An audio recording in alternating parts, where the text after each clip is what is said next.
Bon, on va parler de ce qui s'est passé au Super Bowl aux États-Unis. Vous savez, pendant la mi-temps du Super Bowl, donc, il y a toujours des gros shows musicaux. Hein. C'est l'un des plus gros spectacles musicaux au monde. Hein. La mi-temps du Super Bowl, elle est regardée à travers le monde. Et justement pour ça, la plupart des gens ne suivent même pas le match. Et juste, ils attendent du coup la mi-temps pour pouvoir s'extasier devant un spectacle, etc. Bon, il y a eu plein de grands artistes qui sont venus. L'année dernière, on a eu par exemple en dernier lieu, eh bien Kendrick Lamar. Ok. Cette année, nous avons Bad Bunny. Et oui, messieurs, dames, Bad Bunny, qui a remporté il y a quelques jours la cérémonie, enfin, la récompense du coup des Grammys Awards, qui est un des artistes les plus en vue dans la sphère ultra gauche musicale. Et oui, on va y venir parce que ça a énormément d'impact ce qu'il a fait, aussi bien en négatif qu'en positif. C'est en train de foutre le bordel absolument partout. Bad Bunny qui a utilisé du coup la mi-temps du Super Bowl pour célébrer l'Amérique latine. Ok, ce qu'il faut savoir, c'est que dans la NFL, donc la National Football League, qui est donc le football américain, hein, la ligue de football américain, eh bien en fait vous avez quasiment personne qui vient d'Amérique latine, d'accord. La plupart sont des joueurs afro-américains ou des joueurs blancs non hispaniques. Ok, les latinos représentent à peine 1 à 2% des joueurs de la NFL en termes d'origine. Hein, déjà, ils sont tous nés aux États-Unis quasiment. En fait, hein, l'extrême majorité sont nés aux États-Unis. Et il y en a vraiment 1 à 2, 3% maximum qui ont des origines latines. Ok, et pourtant, la NFL a décidé de faire venir Bad Bunny pour célébrer l'Amérique latine dans sa totalité. Absolument tout, hein, jusqu'à l'Argentine, le Chili et tout, ça n'a aucun putain de sens, puisque eux, c'est des joueurs de foot et non pas de football américain. Eh oui. Bref, du coup, ça a déclenché un scandale pas possible. Il a supprimé son compte Instagram. Il se fait déglinguer de partout, d'accord. Donald Trump a réagi en mettant en cause directement la NFL. C'est incroyable. C'est une vraie alerte wokisme à la NFL et c'est magnifique. On va regarder ça.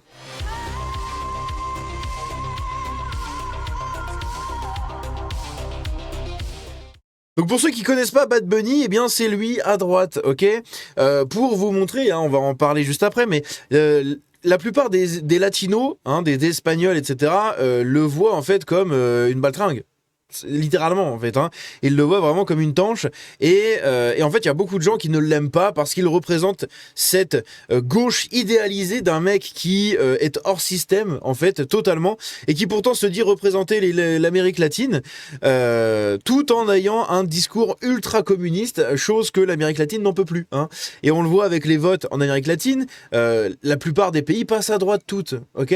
Ils passent à droite toutes, ils en ont plein le cul des communistes et des socialistes et lui représente soi-disant cette Amérique latine tout en véhiculant des avis d'ultra-gauche, hein, le fameux Ice Out du coup pour les Grammys Awards, hein, il avait gagné ça et il avait fait son discours sur oui vous savez la Ice, non c'est pas la haine qui doit l'emporter, c'est l'amour. Bref, je vous invite à aller regarder ma vidéo dessus, j'en avais parlé. Et donc, on a Donald Trump qui a réagi. Mais avant de regarder sa réaction, pour comprendre sa réaction, je vous propose de regarder quelques images, n'est-ce pas? Donc, Bad Bunny, c'est un artiste qui vient de Porto Rico. Porto Rico, c'est une archipel, enfin c'est une île, du coup, dans les îles ici des Bahamas, ok. Porto Rico, c'est cette île-là au milieu, donc juste à droite de la République dominicaine et à gauche du coup de l'île d'Epstein, hein, d'ailleurs, qui est donc ici, elle est là. L'île d'Epstein, c'est celle-là, Little St. James Isles, qui est juste ici. Donc c'est rigolo, mais bref. Ça, c'est un autre point de détail. Mais en gros, Porto Rico, ici, c'est une île, d'accord, qui est juste à côté des États-Unis, qui fait partie des États-Unis, hein. C'est un État semi-indépendant des États-Unis. Ils ont un statut assez bizarre. Ça fait très très longtemps qu'ils demandent leur indépendance, dont des gens comme Bad Bunny demandent l'indépendance de Porto Rico, tout en véhiculant des avis d'extrême gauche, alors que la majorité des gens qui vivent à Porto Rico, en fait, sont à des années-lumière de ce que vit Bad Bunny. Je vous laisse regarder tout simplement l'état des routes et l'état de la ville en général. Vous verrez que c'est pas non plus... on n'est pas sur un truc ultra safe, d'accord. Porto Rico, c'est sympa pour le tourisme et tout, mais c'est quand même assez bordélique, hein. Si on prend un autre coin, par exemple, à un autre endroit, voilà, c'est des trucs assez bordéliques, c'est un peu le zoo, ça fait un peu, c'est un peu la Havane, hein, ça fait un peu penser à Cuba même en général. Donc bref, c'est une île du coup des Bahamas, des Antilles, à forte connotation Amérique latine, sauf que Bad Bunny, en venant d'ici, hein, eh bien, se définit comme étant un représentant de toute l'Amérique latine, d'accord? Sauf que l'Amérique latine, de manière globale, passe à droite et c'est à des années-lumière de ses opinions politiques. Bref, au-delà de ça, pour célébrer tout ça, en fait, il a fait un spectacle. Donc je vais vous montrer les images, sans le son bien évidemment, parce que c'est des musiques sous copyright, etc. Mais en gros, le spectacle s'est illustré par exemple, ici, ce défilé de gens qui portaient des drapeaux, d'accord, pour célébrer l'Amérique latine. Donc on a le drapeau américain qui est là, le drapeau de Porto Rico qui est là, et tous les drapeaux que vous voyez après, à côté, ce sont des drapeaux de l'Amérique latine, des communautés hispaniques aux États-Unis. Sauf que les hispaniques, à part le Mexique, ils sont pas très représentés. Hein. C'est surtout les Mexicains en fait, parce qu'ils sont en contact direct avec les États-Unis et ils ont une grosse histoire avec les États-Unis, hein, avec le Texas et le Nouveau-Mexique. C'est un territoire qui a longtemps fait partie de l'Empire espagnol et donc du Mexique, etc. Là où justement les États-Unis ont repris le contrôle en fait de ces territoires-là, notamment le Texas. Donc en fait, il y a énormément de gens qui viennent du Mexique. Mais je veux dire, de l'Amérique latine, vous n'avez pas non plus une grosse communauté, d'accord? Quand on dit les latinos, en fait, c'est surtout les Mexicains et plus globalement les centres-américains. Voilà. Bref, dans tous les cas, il y a quand même des hispaniques, des latinos, hein, donc de l'Amérique latine. Mais tout son show a été fait autour de ça, autour de la représentation, comme vous voyez ici, de tous les pays d'Amérique latine, etc., etc. Et à la fin, quand il en parle, je sais pas si je peux vous le montrer, mais je vais quand même vous le dire. Mais ici, en fait, dans ce passage-là, juste après l'arrivée des gens avec les drapeaux, il cite tous les pays d'Amérique latine, ok? Donc il va citer Porto Rico, il va citer absolument tous les pays du football américain. Hein, donc c'est rigolo. Il les fait passer en dernier dans son discours pour célébrer l'Amérique latine. Toute la musique, c'est que de la musique latinos. Hein. De toute façon, vous savez ce que c'est la musique latino. On commence à critiquer énormément le Super Bowl pour ça. Donc il a eu des audiences records. Évidemment, Bad Bunny, hein, un artiste portoricain, encore une fois, écouté en extrême majorité en Amérique du Sud. Mais vraiment en extrême majorité. Du coup, ils ont ramené en fait tous les latinos sur la mi-temps du coup du Super Bowl pour écouter Bad Bunny, alors même que ces gens-là ne consomment ni ne pratiquent le football américain. Et en fait, c'est un geste commercial à volonté clientéliste de la NFL d'aller chercher en fait ce public sud-américain. Ce qui n'a encore une fois aucun putain de sens, parce que les latinos qui pratiquent la NFL, ils sont de 1, 2, 3% max, hein, on dépasse même pas les 4-5%, d'accord? Ils sont en extrême minorité. La plupart, comme je l'ai dit, c'est des Afro-Américains et des Blancs. Voilà, c'est tout. Des Asiatiques et des Latinos, il y en a quasiment pas dans la NFL. Ces gens-là vont faire du soccer à côté. Ok, ils vont faire du soccer, ils vont faire d'autres sports, mais dans la NFL, ils sont quasi pas représentés en fait. Et pourtant, la NFL veut aller chercher en fait ce public sud-américain qui, encore une fois, ne connaît même pas les règles de la NFL, je suis sûr. Ils ne connaissent absolument pas du tout le football américain. Bref, c'est assez ridicule. Ici, on a la réaction de Logan Paul où quelqu'un lui demande ce qu'il en a pensé. Est-ce que tu as été excité, voilà, par le show de Bad Bunny? Et lui, il lâche un gros non. Non. Il lâche un gros non. Et oui. Et dans le même temps, on a eu ce qu'il y a eu sur Turning Point USA. Vous savez, le truc fondé par Charlie Kirk. Eh ben, ils ont fait du coup une mi-temps. Ils ont fait leur propre mi-temps, tout simplement, du Super Bowl qu'ils ont diffusé en live sur leur chaîne YouTube. Ça a fait 21 millions de vues, c'était en ligne sur tous leurs réseaux sociaux. Et en gros, c'est un concert comme on pourrait vraiment s'y attendre pour la Super Bowl, d'accord? Le Super Bowl, c'est un truc profondément américain. Et quand je vous dis américain, c'est les burgers, le rock'n'roll, l'aigle, le gin, les pick-up, ok? C'est pas du tout les maracas, c'est pas la cocaïne et l'Amérique du Sud, d'accord? C'est pas tous ces trucs-là. Et donc eux, Tipeee USA, ils ont fait tout simplement un show que je ne peux évidemment pas vous montrer, mais où en fait c'était un show avec des concerts de rock, il y avait des grosses stars de la country, il y avait pas mal de trucs comme ça, et c'était vraiment centré sur les États-Unis, sur la culture américaine, et en fait ça a collé beaucoup plus à ça. Donc vous aviez vraiment deux publics très distincts. Le public fantasmé par la NFL et par le grand public avec Bad Bunny qu'on voit un peu tourner avec tous les artistes et tout, puisque c'est un artiste mondialement connu. Bon, ok, c'est très bien, mais c'est pas des gens qui vraiment consomment et font partie de tout cet univers de la NFL. De l'autre côté, ceux qui en font partie se sont barrés pour aller regarder le truc justement de Charlie Kirk, enfin de l'entreprise de feu Charlie Kirk. Bref, et donc suite à ça, il y a eu une grosse polémique. Ok, il y a Trump qui s'est exprimé, on va regarder ça juste en dessous. Mais au-delà de ça, donc Bad Bunny en fait a supprimé totalement son compte Instagram. Enfin, il a pas supprimé, mais il a supprimé tous ses posts, tous ses trucs. En fait, il a reset complètement son compte Instagram. Il a gardé uniquement ses 51 millions de followers, hein. C'est quand même pas mal. Mais à côté de ça, voilà, il a plus aucun post, il a plus rien du tout. Il ne s'est pas exprimé dessus, je crois, et il n'est pas très soutenu par sa communauté. Vous allez voir après. On a donc Trump qui a réagi à ça en écrivant sur son réseau social ceci.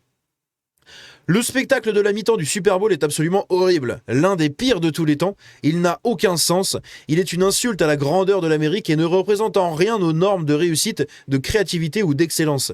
Personne ne comprend un mot de ce que dit ce type et la danse est dégoûtante, surtout pour les jeunes enfants qui regardent partout aux États-Unis et dans le monde entier. Et ça justement, on va y revenir après, vous allez voir, je vais des extraits à vous montrer. Ce spectacle n'est qu'une gifle à notre pays qui établit chaque jour de nouvelles normes et de nouveaux records, notamment le meilleur marché boursier et les meilleurs plans d'épargne retraite de l'histoire. Donc ça, c'est par rapport aux dernières infos, hein. En fait, ils viennent de développer plusieurs mesures qui vont faire que, pour la première fois de leur histoire, en fait, la classe moyenne va exploser dans tous les sens, vous allez voir. Il n'y a rien d'inspirant dans ce spectacle de mi-temps désastreux, et croyez-moi, il recevra d'excellentes critiques de la part des médias diffusant de fausses informations, car ils n'ont aucune idée de ce qui se passe dans le monde réel. Et, au fait, la NFL devrait immédiatement remplacer sa nouvelle règle ridicule sur le coup d'envoi, Make America Great Again, président Donald Trump. Et donc, comme je l'ai dit, ça a déclenché une polémique mondiale, en fait, puisque entre les gens qui soutiennent tout ça, tous les PNJ du monde là, qui soutiennent et qui écoutent ce genre de musique complètement naze, hein, vraiment, je vais pas vous faire écouter, mais c'est assez naze, ok.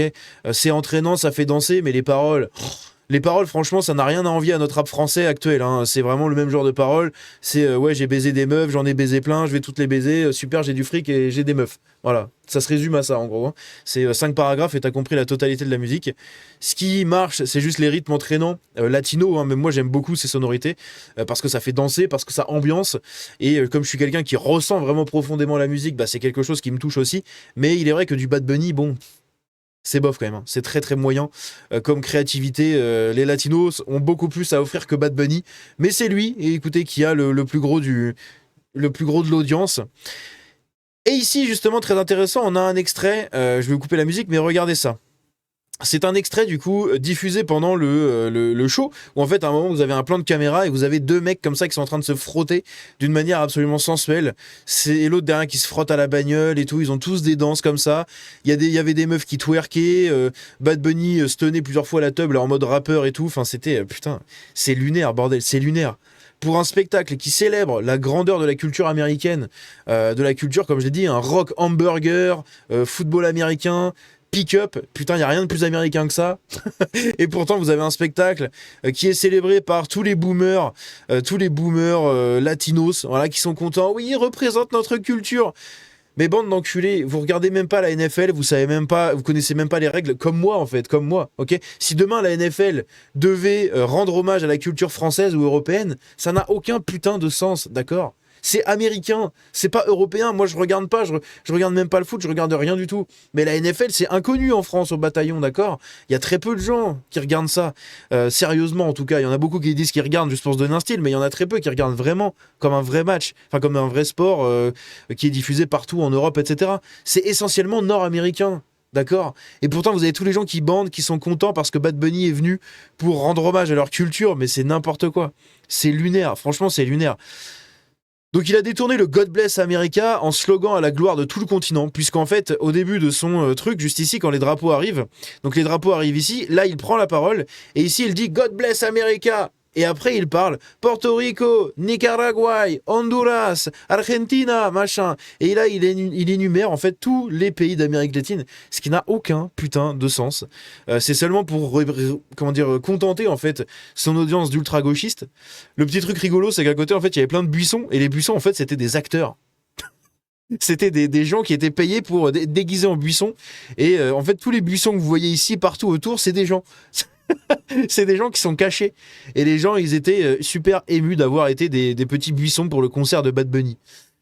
Écoutez, hein, chacun voit midi à sa porte. On a Lewis Hamilton, messieurs, dames, qui a réagi à tout ça en disant, évidemment, c'est du grand gauchiste, hein, Honnêtement, on vient d'assister à l'un des shows du Super Bowl les plus marquants de tous les temps. Dans un monde et un pays dirigé par des gens dont le seul objectif est d'encourager la division, j'ai le plus grand respect pour lui. Ça m'a donné des frissons. Voilà. Lewis Hamilton, go woke, go broke, n'est-ce pas? Mais si, je vous en avais déjà parlé, Messi, Ronaldo, des artistes et même Nadal, des artistes qui sont censés en fait dans leur raisonnement et qui pensent à droite, voilà tout simplement. Ils pensent à droite. Messi qui avait de nombreuses fois félicité Javier Milei, qui s'était affiché aux côtés de je ne sais plus quelle star ou quel truc classé à droite par les gens. Il avait parlé de Trump, etc. Ronaldo exactement la même chose. Et bien ici, Messi prouve encore une fois qu'il est dans le bon sens et que il fait partie des gens, des grandes célébrités du monde les plus intelligentes, enfin les plus intelligentes je sais pas, mais les plus logiques dans leur raisonnement par rapport à tous ces trucs là.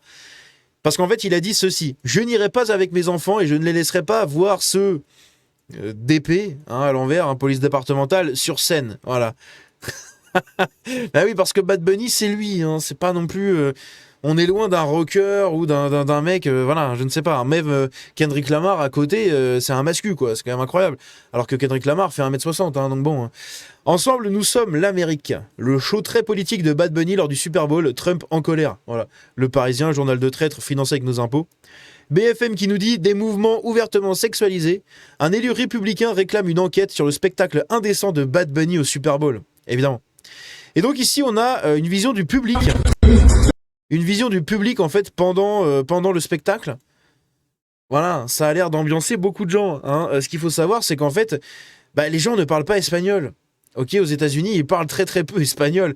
Quand bien même ils sont vachement enrichis par les Mexicains, ils parlent très très peu espagnol. D'accord, c'est comme en France. Hein. On est enrichi par le Maghreb et on parle pas un mot de maghrébin, enfin un mot d'arabe du coup. Donc en fait, on est complètement paumé. Et là, c'est pareil, un spectacle entièrement en espagnol pour célébrer la fameuse culture américaine. Et du coup, les gens ne sont pas raccord avec ça. Pour faire l'avocat du diable, pour le spectacle de Kendrick Lamar l'année dernière, c'était exactement la même chose. Voilà, c'était exactement la même chose. Et en général, c'est ça, puisque les gens, eux, ils viennent pour le match. Il y a le Super Bowl et tout, mais ça fait déjà des années que ça part en couille, qu'ils font venir des rappeurs ou des gens de la pop et tout. Enfin, ça n'a plus aucun rapport avec la culture 100% américaine que tu te mets en intraveineuse.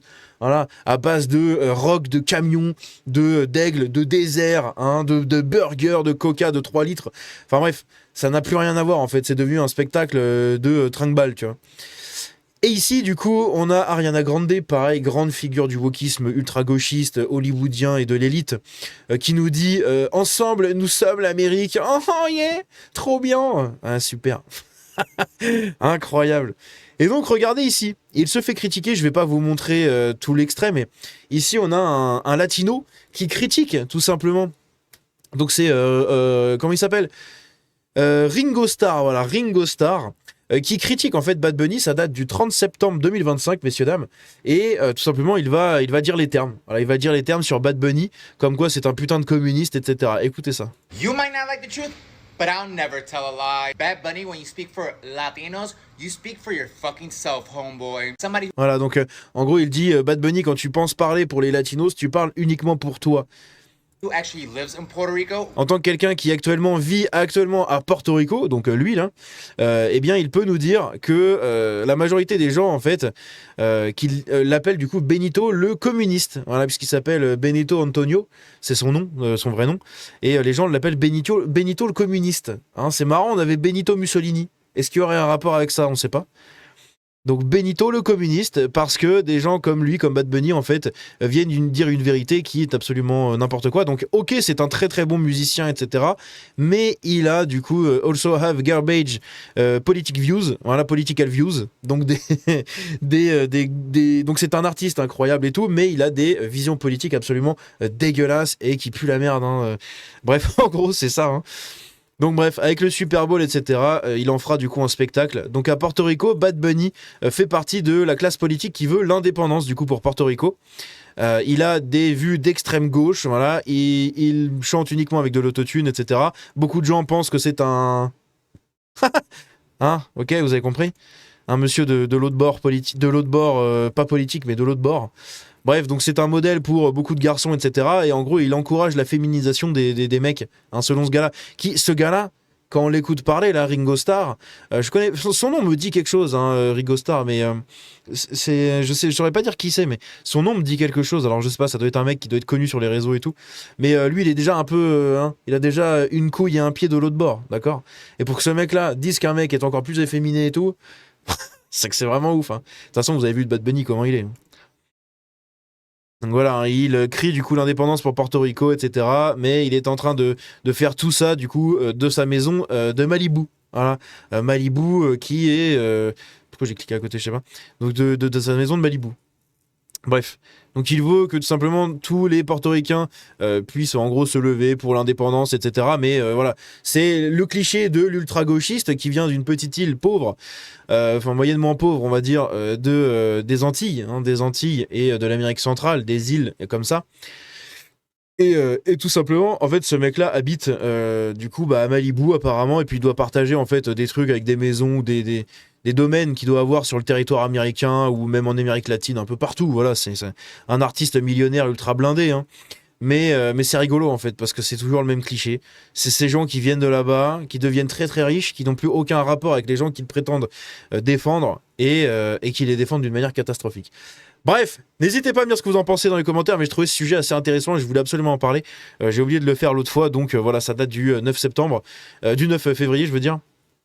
Et j'enregistre cette vidéo le 11 et je crois que la vidéo sortira le 12.